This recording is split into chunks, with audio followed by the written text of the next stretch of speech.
my goodness, it's going to come out. Just popped down Devils. Obviously it's still dark. Like 5:30 in the morning. A few caught around, so hopefully see a few fish. Don't know if anybody wants to fish Devils. Who was asking about Devils, so I'll show you when it's a bit lighter. But it's a good all round venue. Hopefully see a few fish. I'll get back to you in a bit.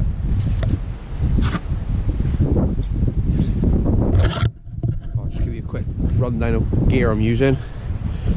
Just got a pair of Graphic Sports Saltiga Furries, bait wise. Got some peelers, bit of prawn, some fresh herring. Just got a dual poly rigs, 6 Silvari Vast extras on there and a catfish arc on the top. Just a rotten bottom. It is quite clean down here, but if you get a decent fish on, there's a ledge in close. It tends to drag you in a bit, but let's get a bait out and see what happens.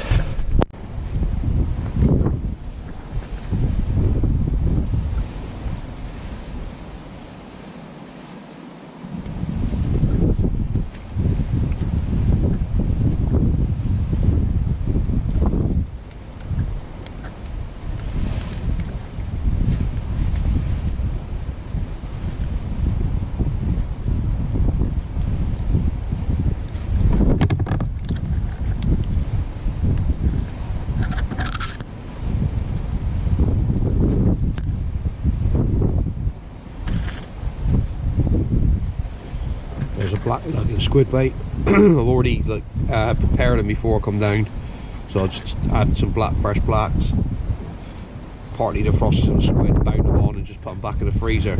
It's just a bit easier for when you come to bait up. All done, I've just bung them back in the freezer, already froze up. Easy to split. And then just bind them on. Hopefully see a cod or two. Right, this is my next bait, going out for a whiting. Now it may look a bit excessive, but there's a chance of still catching an eel, a big bass, anything down here. And the whiting down here, there's a lot of like 2.5 to 3 pounders been caught in the last week or so around Plymouth. And a 3 pound whiting will make no 3 pound whiting will waft that down with a 4.0 and a 2 catfish on the top. So people's asked me before why I'm using such big irks for whiting, but when you're fishing 100 foot of water at your feet, there's a chance of anything, so you've got to step your gear up a bit. Got a 60 pound Amnesia Trace, again just standard poly rig with rock bottom.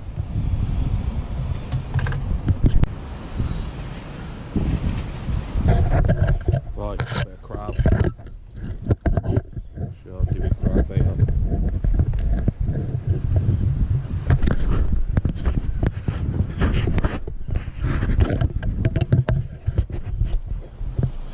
Pretty standard stuff really.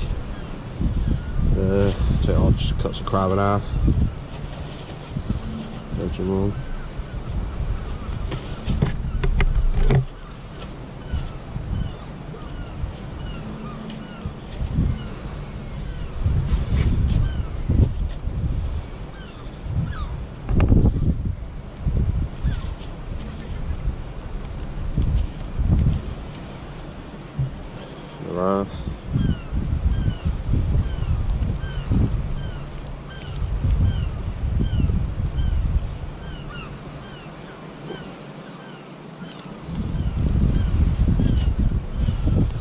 Plenty of cotton on it.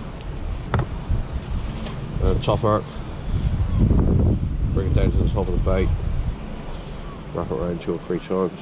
Basically, there's your cod bait.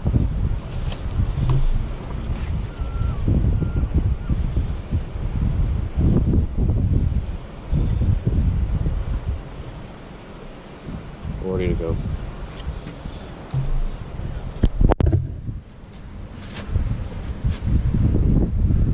Just starting to get a bit light now.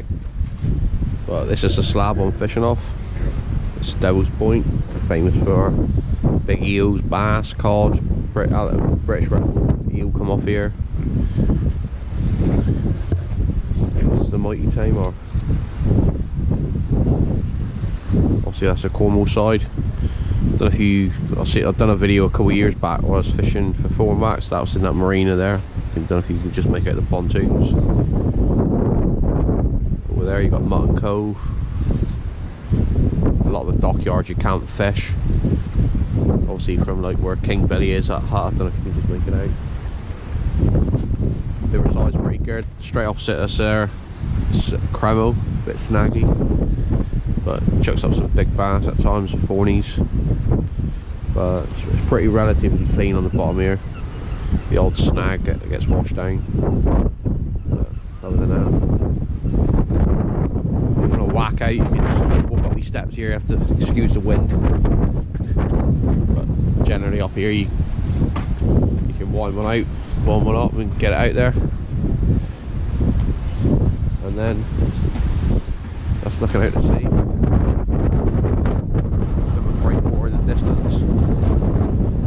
The Eddystone Lighthouse, 40 miles out from there. Pretty easy mark to fish, really. See the tide's a bit strong. It's a neat time of the day. Surprised nobody's down here, to be honest with you.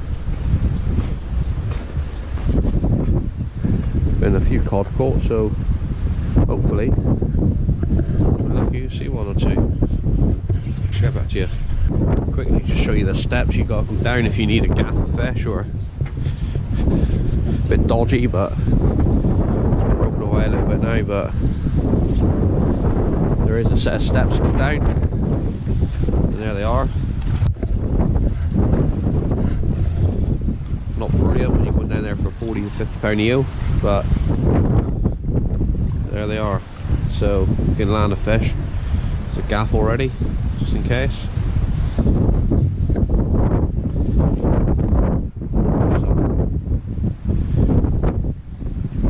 Hopefully.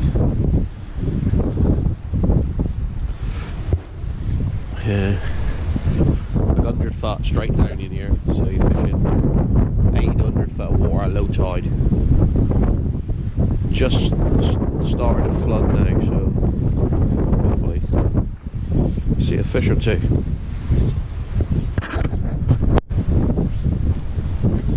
Try a bit of prawn. So I've taken the prawn up, just 2 prawns on. Standard poly, as I said.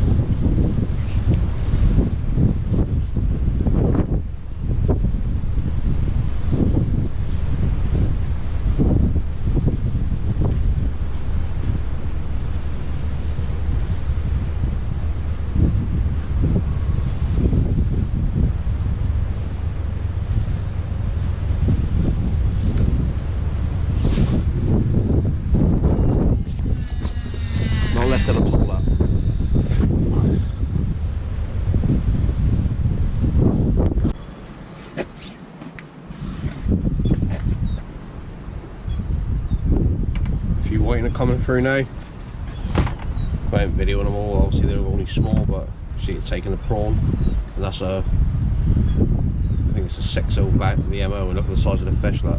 So that's why I use bigger hooks.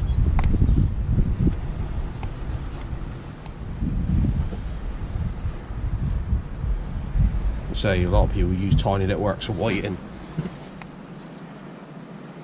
size 1/0s, 2/0s or whatever. But if you're after, you know, if you could, there's always a chance of working that monster fish, and as you've just seen there, that VMO, I think it's a 4.0 or 6.0, one of them, I can't remember. But it's in its mouth, and you've always got that chance of landing that fish of a lifetime.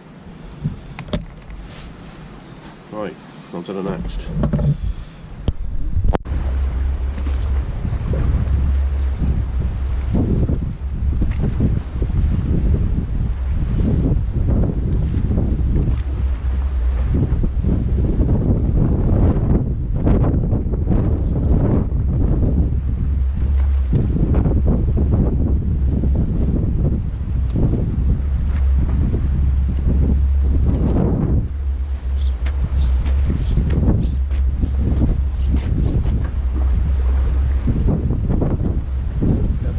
nobody here. Saturday morning, perfect tide for it.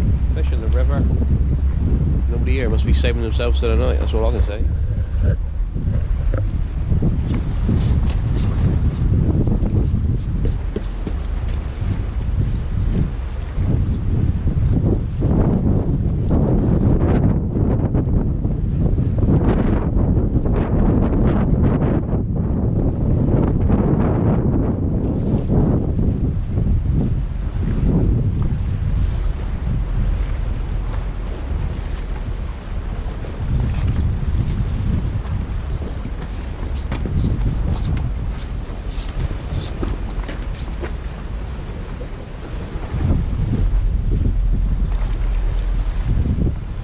Say fair depth here, it's probably 80 to 100 foot.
Plenty of white in here.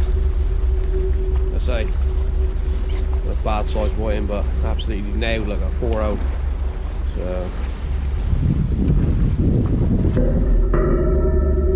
that's why I use them arcs.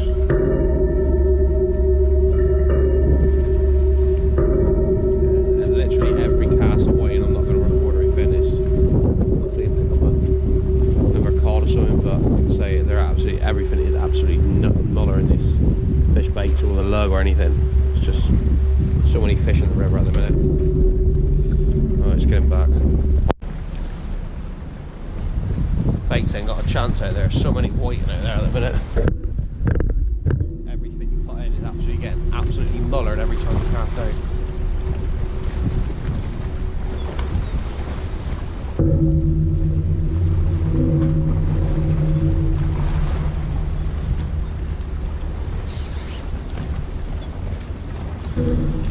Just gonna have to whack some massive baits on and hopefully get through them. So this is the size of the baits that those whiting have been taking. So we'll see.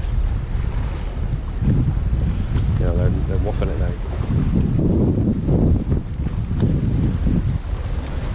Try a little long. Is anything a bit closer?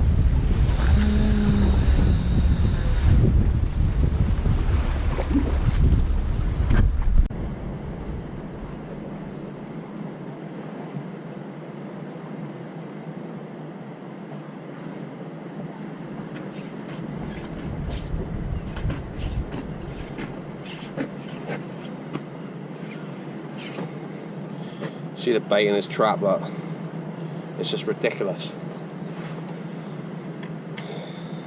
Everything I'll put out is just getting absolutely hammered every cast.